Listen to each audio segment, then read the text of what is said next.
Assalamualaikum warahmatullahi wabarakatuh.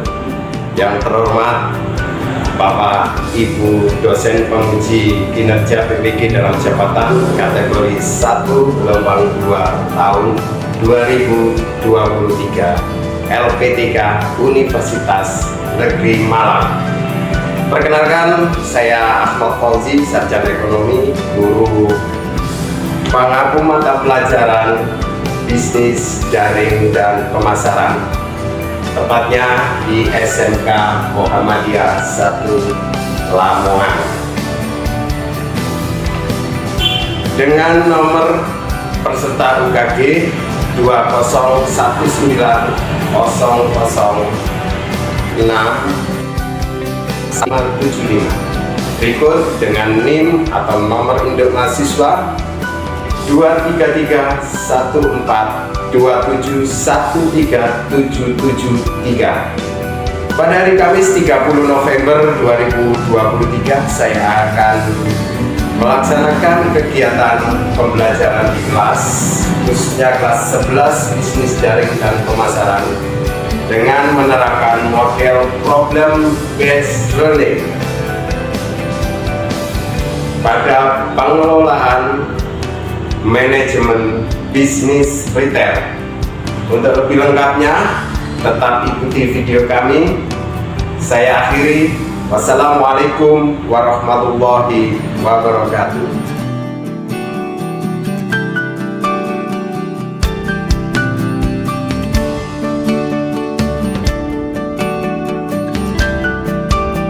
Assalamualaikum warahmatullahi wabarakatuh. Mana kabarnya, masih sehat? Sehat. Alhamdulillah. Jadi sebelum kegiatan kita, pembelajaran kita, materi kita melakukan manajemen bisnis retail, kita mulai. Lebih baiknya salah satu perwakilan dari kelas untuk memimpin doa terlebih dahulu, agar kita senantiasa diberi kemudahan dalam menerima itu. Gimana kemarin? Tangan ke atas menggapai kita, tangan ke samping burungnya terbang, tangan ke depan kita berenang, tangan dilipat siap berdoa.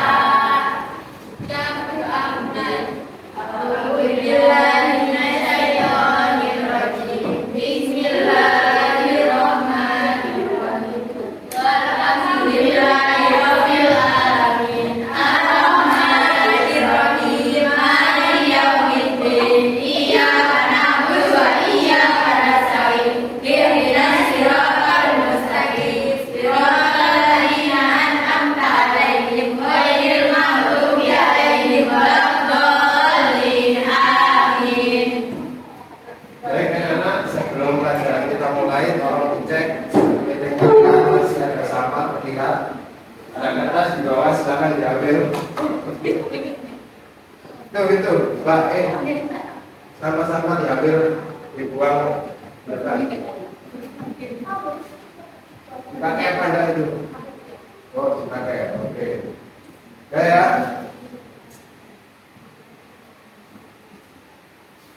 Mbak, sekarang saya absen terlebih dahulu.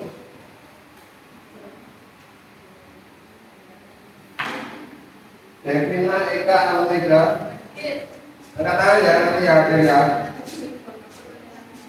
Ilham Bintang, Maya Saputri,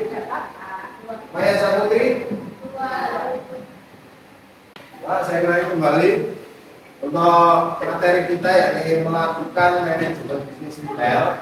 Di antaranya indikator pencapaian menerapkan manajemen bisnis retail, memecahkan masalah tentang manajemen pemasaran bisnis retail, memecahkan masalah tentang manajemen personalia dan keuangan bisnis retail.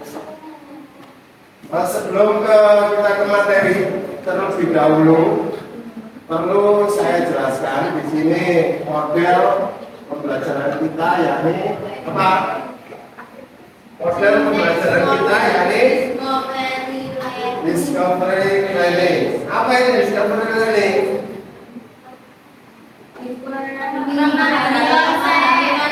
Memahami konsep, kemudian tapi hubungan melalui proses induktif untuk akhir sampai kepada satuan kesimpulan. Kemudian di sini tujuannya juga ada, ya, supaya kalian paham. Nah, di sini adalah pemberian rangsangan, baik itu stimulus atau speaking, pertanyaan, identifikasi masalah, pengumpulan data, pengelolaan data, kemudian menarik kesimpulan atau menganalisis. Nah, di sini ada kelebihan dari discovery learning, diantaranya dapat memfasilitasi peserta didik untuk berpartisipasi aktif dalam proses pembelajaran. Nah, di sini kurang lebih ada 12, ya, ada 12 manfaat dari model pembelajaran discovery learning. Kemudian manfaat yang kedua, melalui rangsangan ingin tahu peserta didik dapat ditumbuhkan. Jadi rasa ingin tahu kalian bisa ditumbuhkan melalui model pembelajaran discovery learning. Dapat memungkinkan adanya perkembangan keterampilan hidup sepanjang hayat dan peserta didik.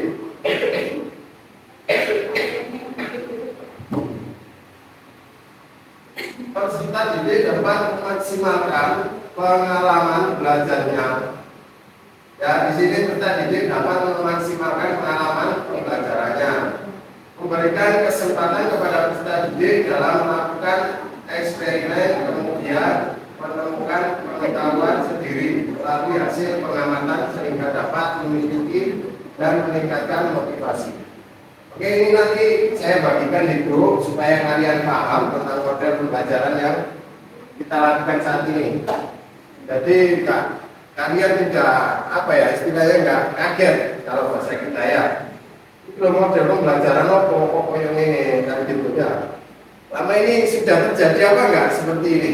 Kayak diskusi, kemudian presentasi, sudah terjadi nggak selama pembelajaran? Sudah, alhamdulillah. Berarti semua guru di sini sudah hampir menerapkan model pembelajaran seperti ini ya. Kita kembali. Nah, di antaranya ini nanti ada LKPD. LKPD nanti yang bisa kita kerjakan secara kelompok atau exhibiting. Sebelum pembelajaran kita mulai lebih jauh, kita lakukan pemanasan dan kita lebih semangat lagi. Ya, kita nyanyi bersama lagu apa ini? Ampar-ampar Bisa. Dari daerah mana? Dari Pantai Selatan. Oke, kita coba nyanyi sama-sama ya. Yang semangat, yang kompak ya. Oke, kita mulai.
selesai karena di sini ada kendala.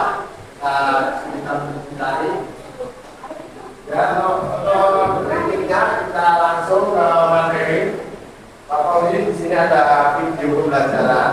Coba tolong diamati, disaksikan, dipahami. Ya, karena nanti di sini kalian ada tugas, diantaranya yaitu menyimpulkan daripada aktivitas video yang ada di depan ini. Ya.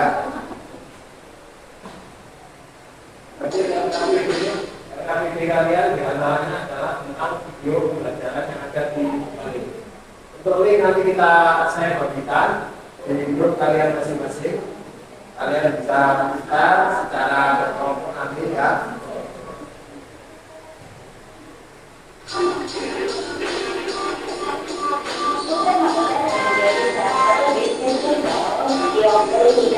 Konsentrasi.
Kemudian yang ketiga, peserta didik mampu menentukan peralatan dan perlengkapan yang digunakan dengan benar. Peserta didik mampu menganalisis kegiatan dari manajemen bisnis retail.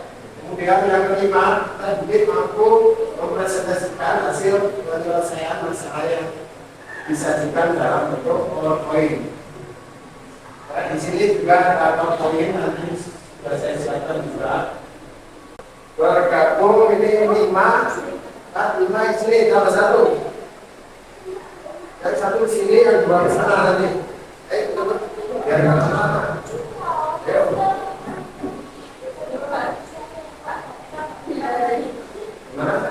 Oke, ngomong makan.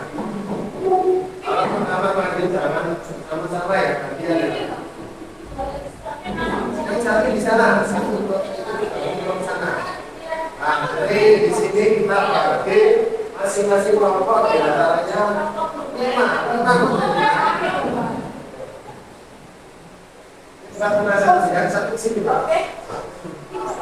Nah, itu di sini Pak.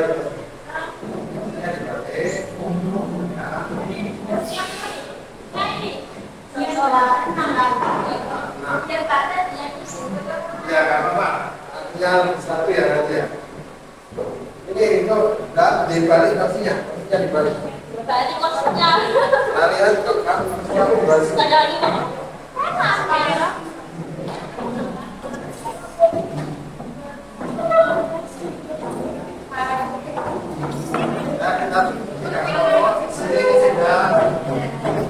Mas,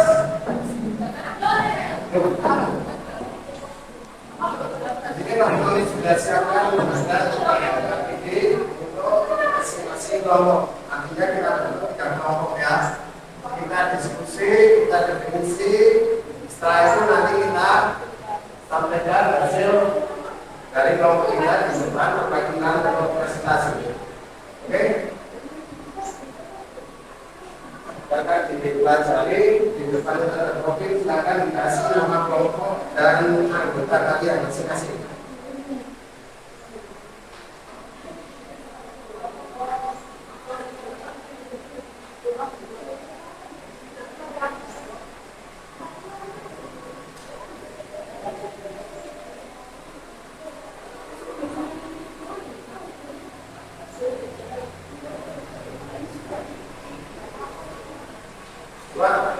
Mulai depan dulu, dari depan dulu, over ya, silakan diisi nama kelompok. Kita kelompok 1, kelompok 2, kelompok 3, atau kelompok A, B, C, silakan ya. Kelompok 1, 2 boleh, kelompok A, B, C boleh. Asalnya nama anggotanya juga diterangkan di situ ada ini. Caranya ada 5 nama anggota, untuk yang 6 silakan ditambah 1 lagi nanti.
Nah,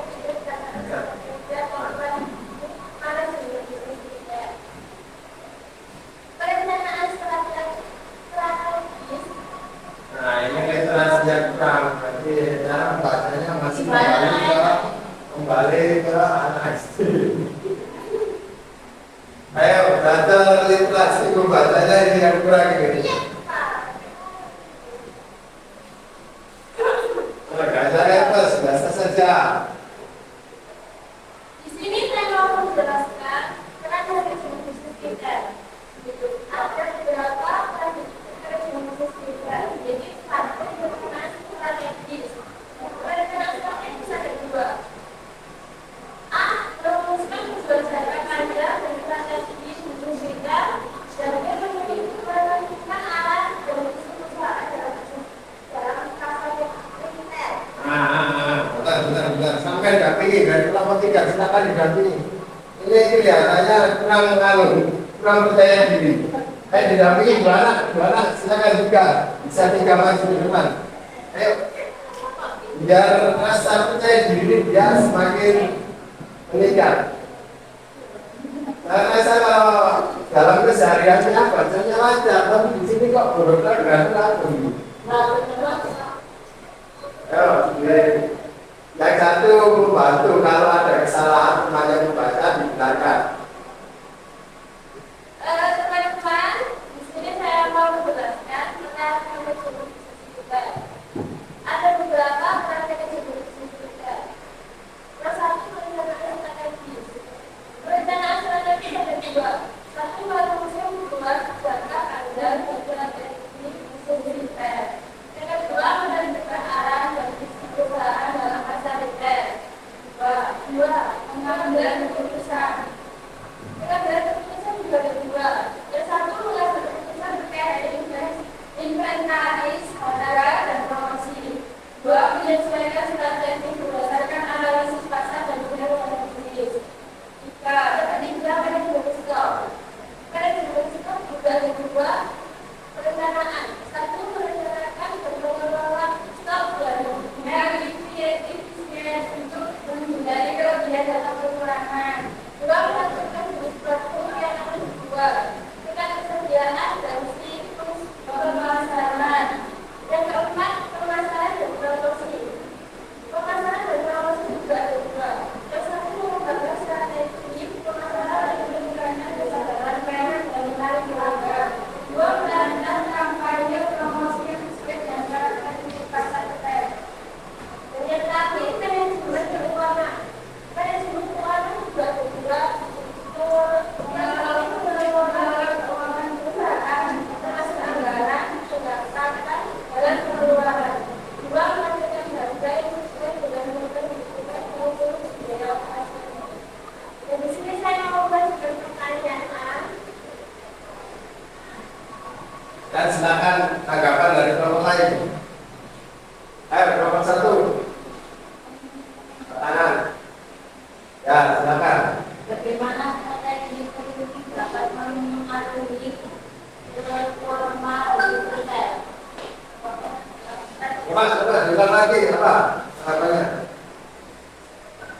Diamati, didengarkan, fokus. Bagaimana strategi politik dapat mengaruhi reforma digital?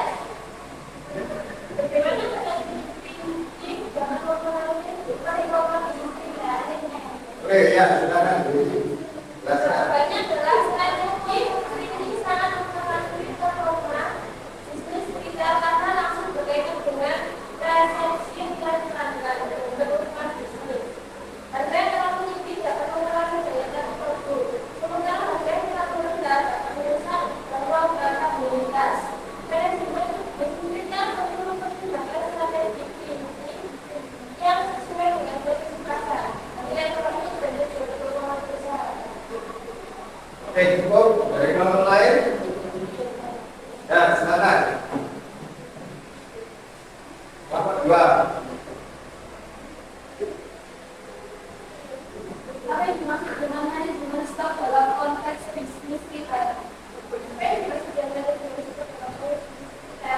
Adalah manajemen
Oke ya, kesimpulan materi kita pada hari ini yaitu kita menunjukkan berbagai pentingnya tentang lingkungan bisnis, strategi pengelolaan stok, pentingnya pemasaran dan promosi, kemudian fokus pelayanan pelanggan, kemudian adaptasi teknologi. Jadi kita bisa memaksimalkan teknologi yang ada saat ini.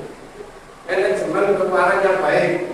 Jadi perlu adanya manajemen keuangan yang baik dalam pengelolaan manajemen bisnis kita.